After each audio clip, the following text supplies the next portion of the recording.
வணக்கம். கலாம் ஆண்டு 4 நாள் 290 திங்கட்கிழமை ஜூலை 29, 2024. இன்றைய நம்பிக்கை செய்திகள். நல்லூர் வட்டம் சேவை செய்யவில்லை, மாறாக மக்களை தயார் செய்கிறது. இதோ செங்கல்பட்டு மாவட்டம் ஜமீன் எண்டத்தூர் கிராமம் திரு கண்ணன் என்ன கூறுகிறார் என்று பார்ப்போம். அனைவருக்கும் வணக்கம். நான் கிராம சபை கி கண்ணன், ஜமீன் எண்டத்தூர். இணையவழி கூட்டத்தில் பேசதான் ஆசை, ஆனாலும் தயக்கம்தான் என்னை வழிமறித்தது. இந்த தயக்கத்தால் பல முறை தோல்விகளையும் சில முறை வெற்றியும் கண்டுள்ளேன். நல்லூர் வட்டத்தின் மேம்பாடு என்பது நான் அறிவியை கைப்பிடித்து நடந்தபோது நடைபெற்ற சில செயல்களை ஈட்டியின் முனையாக முன்வைக்கிறேன். நானும் என் கிராமத்தை காதலிப்பவன்தான். என் காதலை சொல்ல வழி தெரியாதவனாய் நின்றபோது 2017-18 ஆண்டு காஞ்சிபுரத்தில் நல்லூர் வட்டம் 2 நாள் கிராம காதல் வளர்ச்சி பயிற்சி முகாமில் கலந்து கொண்டேன். அந்த பயிற்சி மூலம்தான் என் கிராமத்தை தைரியமாக காதல் செய்ய தொடங்கினேன்.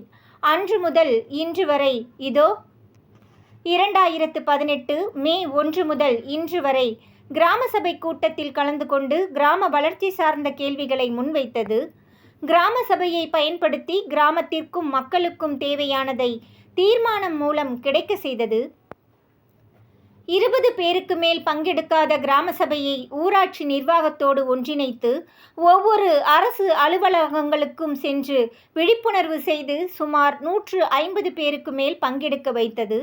அதே கிராம சபையை வரவு செலவு முறையாக காட்டாததால் கிராம சபையில் ஊராட்சி செயலாளரை மக்கள் அரெஸ்ட் செய்து வைத்தனர். துணை பிடிஓ வந்து இந்த கிராம சபை நிராகரிக்கப்பட்டது.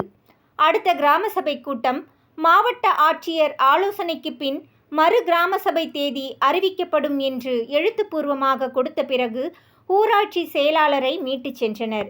எனது மிகப்பெரிய முதல் வெற்றி இது. இந்த வெற்றி எனக்கு நல்லூர் வட்டத்தின் மூலம் கிடைத்தது என்பதுதான் உண்மை. எங்கள் கிராமத்தின் ஒரு அங்கன்வாடியில் மின்விசிறி இல்லாமல் இருந்தது. ஊராட்சி செயலாளர் அவர்களிடம் பேசி மின்வசதி அமைத்து கொடுத்தேன். மற்றொரு அங்கன்வாடி பழைய கட்டிடத்தை சிஎம் செல் மூலம் பெற்று தந்தேன். தொடக்கப்பள்ளி கட்டிடம் சிஎம் செல் மூலம் பெற்று தந்தேன். எங்கள் கிராமத்தில் உள்ள உயர்நிலை பள்ளியை மேல்நிலை பள்ளியாக தரம் உயர்த்த மக்கள், ஆசிரியர்கள் துணையுடன் நல்லூர் வட்டத்தின் வழிகாட்டுதலில் 2019 ஆண்டு தொடங்கி 2021 ஆண்டு வரை அனைத்து ஆவணங்களும் அரசு அலுவலகத்திற்கு அனுப்பப்பட்டு பதிலை நோக்கி உள்ளோம். இன்னும் சிலர் சொல்லத்தான் நினைக்கிறேன், இருப்பினும் போதும் என்று கருதுகிறேன். என் ஒருவனால் என் கிராமத்தில் நல்லூர் வட்டத்தின் மூலம் இவ்வளவு மேம்பாடு என்றால் தமிழ்நாடு முழுக்க இத்தனை ஆண்டுகளாக செயல்பட்டு வரும் நல்லூர் வட்டத்தால் எத்தனை கிராமம் மேம்பட்டு இருக்கும் என நினைக்கிறேன்.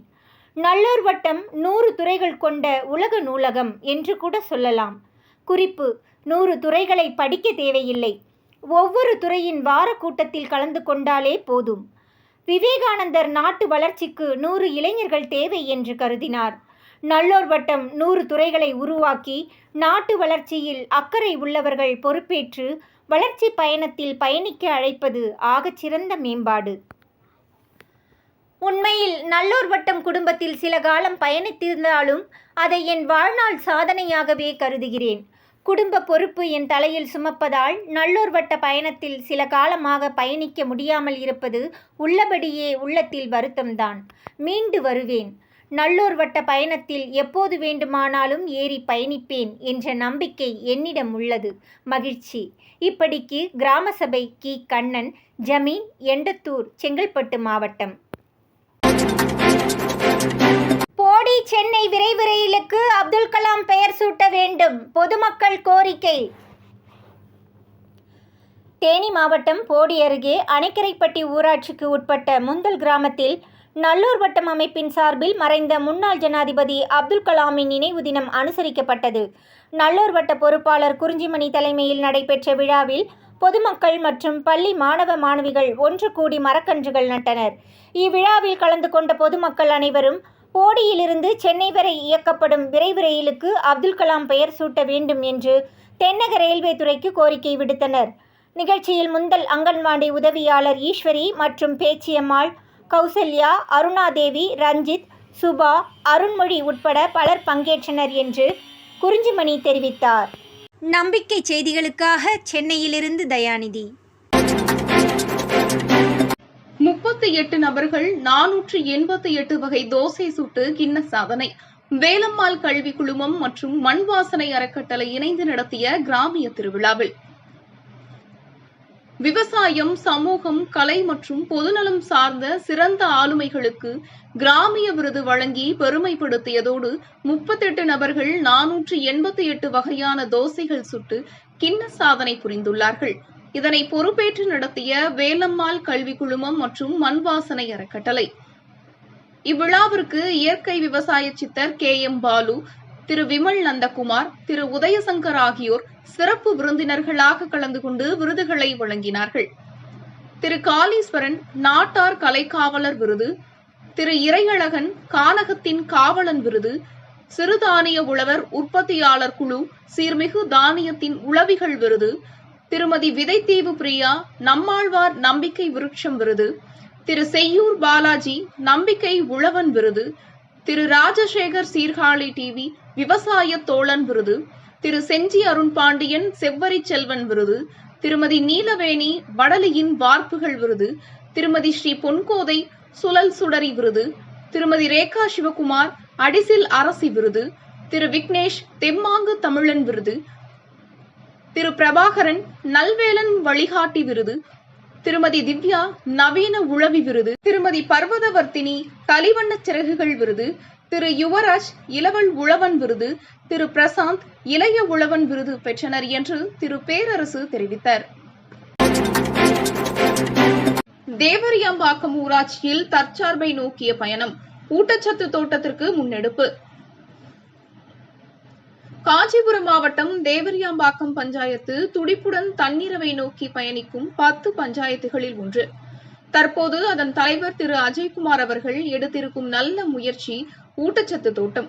நமது ஊராட்சி மக்களுக்கு அது பற்றிய விழிப்புணர்வை உண்டாக்கி செயலுக்கு கொண்டுவர 2 கட்டங்களாக ஆலோசனை கூட்டம் நடைபெற்றதாக ஊட்டச்சத்து தோட்டம் துறை மாநில பொறுப்பாளர் சுகுமார் தெரிவித்தார்.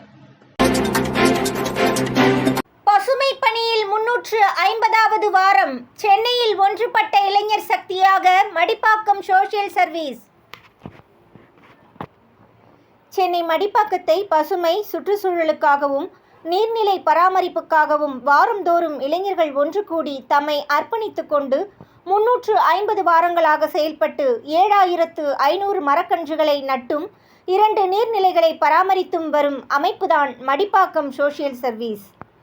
இவ்வமைப்பு தமது 350வது வாரத்தை கொண்டாடும் விதமாக மக்களுக்கு மரம் நடுதல் விழிப்புணர்வை அளிக்கும் வகையில் மாரத்தான் நடத்திட திட்டமிட்டு அதன் லோகோவை மாண்புமிகு அமைச்சர் மா சுப்பிரமணியம் வெளியிட்டார்.